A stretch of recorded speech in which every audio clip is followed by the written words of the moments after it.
काम करिए। क्या गुरु याद आते हैं? नहीं याद आते। क्या हमारा रात के समय उस समय जब माला जाप करते हैं तो मन टिकता है? नहीं टिकता है, मन तो भाग जाता है। कितने गुरु बहन कहते हैं दीदी मना नहीं लगता, कितने गुरु बहन कहते हैं मलवा जाप करते हैं ना तो ध्यानवा नहीं लगता। मेरे भाई बहन जब 4,84,000 की यूनिम हम पड़े हुए हैं, चक्कर में पड़े हुए हैं, तो माला का ध्यान हमारा रात का कैसे आएगा? इनका लेना, उनका देना, उनका कर्जा, उनका खाना, जब यही जीवन में उतरा रहेगा तो माला का ध्यान हम आप कहाँ लगा पाएंगे? अरे थोड़ा से शांत मन से, चित्त मन से भगवान की भक्ति करिए, थोड़ा से परमात्मा से अपने लिए दया मांगिए। ये गुरु दया के सागर है, ये करुणा निधान है, दया पल भर में करते हैं। हमारे साहब ने इनको जांचा, हमारे साहब ने इनको परखा, समझ बूझ करके तब जा करके उन्होंने जनमानस के ऊपर यह भार सौंपा कि आपके भी गुरु सी हो जाए, मेरे भी गुरु सी है। गुरु बड़ा कमाल के हैं, ये गुरु पल भर में दया करते हैं। लेकिन हम ही आप क्या करते हैं कि चला हो पता न क्यों सुनत बा कि ना सुनत बा, पता न क्यों देखत बा कि ना देखत बा, हम जब करब अपने मर्जी के मालिक। लेकिन कोई देखे या ना देखे, वो गुरु आपकी सारी भाव देख रहा, उसको डरिए। वो परमात्मा आपके सारे बातें सुन रहा, उसको डरिए। दुनिया में रह करके अगर दुनिया से ही डर के रहोगी तो कहीं का नहीं रहोगी। लेकिन अगर भगवान से डर करके, शिव गुरु से डर करके हम आप रहे तो मेरे भाई बहन जीने का एक सहारा मिल जाता है। कभी भी कोई मार्ग पे अगर हम आप खड़े हैं, वो मार्ग हमारा और आपका विचलित हो रहा है तो अपने गुरु की याद करिए, गुरु मार्ग दिखाते हैं। क्योंकि गुरु अपने शिष्य को अपने जैसा बनाते हैं। गुरु अंधकार से प्रकाश में लेकर के चलते हैं, गुरु ज्ञान देते हैं। यहाँ ना तो कोई ज्ञानी है ना ही कोई महान है, यहाँ जो कोई भी है सब अपने अपने जीवन का मालिक है। मेरे भाई बहन उसको जीवन चलाने वाला वह परम पिता परमात्मा है। ये हमारी भी नैया भव से पार करते हैं, आपकी भी नैया भव से पार करते हैं। जैसे ब्रह्मा जी ने जब इनको पूजा तो सृष्टि का संचालन बना दिए, और विष्णु जी ने इनको पूजा तो सृष्टि का पालनहार बना दिए। इंद्र देवता ने पूजा तो इंद्रासन दे दिए, और मानुष ने पूजा तो अमृत लोक पा गए। क्या क्या हम लोग नहीं पाए हैं, क्या क्या ये नहीं दिए हैं। जो हमारी इच्छा हुई सब इन्होंने दिया है, बस हमें आप इनके इच्छा मुताबिक नहीं चल पाते। हमारा और आपका मन इनसे नहीं जुड़ पाता, और जिस दिन जुड़ जाए ना तो उस दिन बात ही क्या हो जाए। साहब श्री कहते थे कि रमता जोगी बहता पानी। मेरे भाई बहन तो जीवन में कोई और उमंग न रह जाए, सिर्फ शिव का चिंता कर लीजिए। जब आप शिव का चिंता करेंगे तो चेतना आपका करना शुरू कर देंगे। लेकिन ये थोड़ी नहीं कि आज हम आप नमः शिवाय कर लिए, कल खेत में चले गए, आज हम गुरु को नमो नहीं लिए। क्यों नहीं नाम लिए? खाने पीने से, नहाने धोने से कोई मतलब नहीं है। इतने सस्ते, इतने सरल गुरु हमें आपको मिले हैं, ढूंढने से नहीं मिलेंगे मेरे भाई बहन। जैसे कि खेती का बंटवारा बेटी बेटा कर लेते हैं, दौलत का बंटवारा हर कोई कर लेता है, कपड़े गहने का बंटवारा हर बेटी बेटा बहू कर लेते हैं। लेकिन ये भक्ति मार्ग में जो गुरु आपने बनाया है, इसका कोई बंटवारा नहीं हो सकता, इसका कोई मूल्य नहीं चुकाया जा सकता। क्योंकि गुरु तो ज्ञान के हैं, ये गुरु बिन मांगे सब कुछ दे देते हैं। हम लेना नहीं जानते, हम गुरु से लेना नहीं जानते। हम तो बस बेटवा के लिए दया मांगते हैं, बहू के लिए दया मांगते हैं, पोती पोता के लिए दया मांगते हैं। लेकिन हमारे साहब श्री ने कहा कि क्या आपने गुरु के लिए कभी दया मांगा? क्या आपने उसी के लिए कभी रोया? अरे उसी के लिए रोगे तो शिव आपके लिए धरती आसमान ये कर सकता है। शिव के अगर अपना मानोगे कि हे शिव आप मेरे गुरु हो जाएं, तो शिव आपके ऊपर हमेशा कृपा बना कर रखते हैं।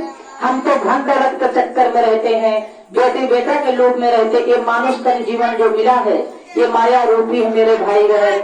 जब तक हम आप जीते माया हमारे जीवन से जाता नहीं, और जिस दिन हम आप हमारा आपका शरीर ये नष्ट हो जाता है, इसमें में से ये बोलने वाला निकल जाता है, ये धन दौलत महल अटारी सब कुछ यही छूट जाता है। सोचने वाली बात है। न तो एक सुई लेकर के हम आप आए हैं और न ही एक सुई लेकर के यहाँ से हम आप जाते हैं। फिर भी चिंता देखिए कितना रहता है, वो सुइया नहीं मिल रही है, घंटों लग जाता है सुई को ढूंढने में। लेकिन साहब श्री कहते थे कि घंटों लगा दिया आपने उसे 1 रुपये की चीज के लिए, अगर आप थोड़ा से समय अपने परमात्मा के लिए लगाए होते, इस गुरु के लिए लगाए होते, तो शायद ये गुरु मिल जाता।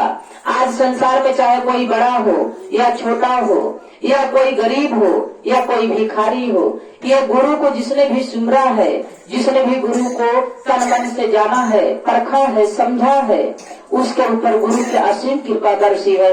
साहब हमारे में सब कुछ रहते हुए भी, लेकिन फिर भी उनका मन परमात्मा को खोज में लग गया।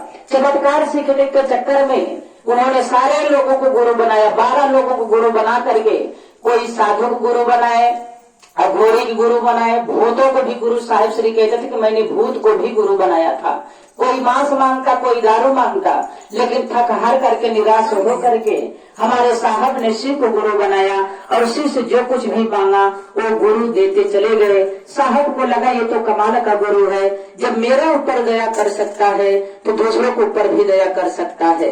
ऐसे गुरु को पा करके किसका जीवन धन नहीं होगा मेरे भाई बहन। इस गुरु को गुरु बना करके देखिए और लोगों को यही बताइए कि हे दीदी, हे बहनी, अपना जीवन नष्ट मत करिए, आओ ना शिव को अपना गुरु बना लीजिए। जैसे हमारी दीदी माँ कहती थी, भैया एक कप चाय पी लीजिए, लोगों को चाय पिला करके दीदी माँ ने शिव का शिष्य बनाया है।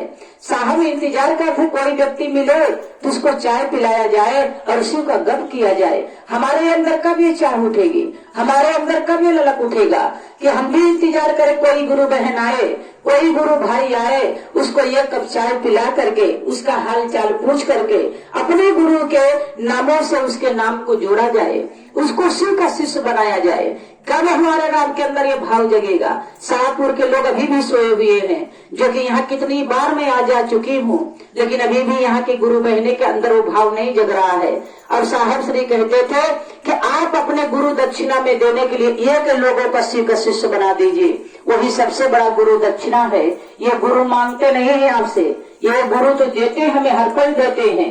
जब देखो भिखारी कर से हम लोग मांगते चले जाते हैं, जब देखिए तब इनसे कुछ न कुछ कहने चले जाते हैं। लेकिन गुरु आपसे क्या मांगते? आपका मन, आपका ये जो मन है उसको मांगते। तू अपना मन मेरे ऊपर लगा दे, थोड़ा सा सच्चे भाव से लगा दीजिए। ऐसा भाव मत लगाना कि अनमियान बगल में छोड़ी और कब पाऊं कब काटो मोड़ी। ऐसा भाव लगा करके अगर आप गुरु से दया मांगेंगे कि हे गुरु इतना दया कर दीजिए पड़ोसिया का टांग टूट जाए, तो मेरे भाई बहन उसका तो एक टांग टूटेगा लेकिन आपका दोनों टांग टूट जाएगा, क्योंकि ये समस्त संसार के मालिक है। कहा भी गया है कि कबीरा खड़ा बाजारी में मांगे सबकी खैर, और ना काहू से दोस्ती ना काहू से बैर। हमारे गुरु किसी से बैर नहीं करते, ये सारे शिष्य उन्हीं के हैं, उन्हीं की बदौलत ये सांसें हमारी आपकी चल रही है। तो सोचो हमारे कहने से उसका टांग टूटेगा?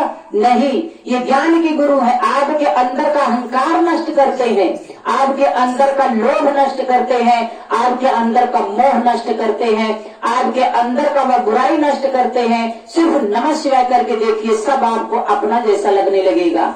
हर एक व्यक्ति आपका गुरु भाई नजर आएगा, हर एक बहन आपको गुरु बहन नजर आएगी। आपके अंदर तब छल कपट आपके नहीं रहेगा। तब आपको अंदर ऐसा भाव जगा, अरे हम तो शिव का शिष्य हैं, क्यों ना हम अपने गुरु से दया मांगे कि सारे लोग शिव का शिष्य बन जाए। बाकी इस संसार में कुछ नहीं मेरे भाई बहन जिसके लिए हम आप अपने गुरु को कष्ट दें, अपने गुरु को तकलीफ दें कि हे गुरु ये चीज दे दीजिए। अरे कहते हैं दुख तो जीवन का साथी है। कहा भी गया है कि काहे मनवा दुख की चिंता क्यों सताती है, दुख तो अपना साथी है। ये दुख आता है और पल भर में छांव दे करके चला जाता है। जैसे छांव आया और छांव इधर से उधर हो गया, उसी तरीके से दुख भी है। गुरु के रहते ये दुख हमारे ऊपर हावी नहीं हो सकता, ये आएगा और चला जाएगा। कभी दुख में नहीं घबराना चाहिए। भगवान सदाशिव को गुरु बना करके सुमर कर देखिए और 3 सूत्र का पालन करके देखिए। दया चर्चा नमः शिवाय। आप सभी गुरु भाई बहनों चरणों में लालमणि शीश का प्रणाम है।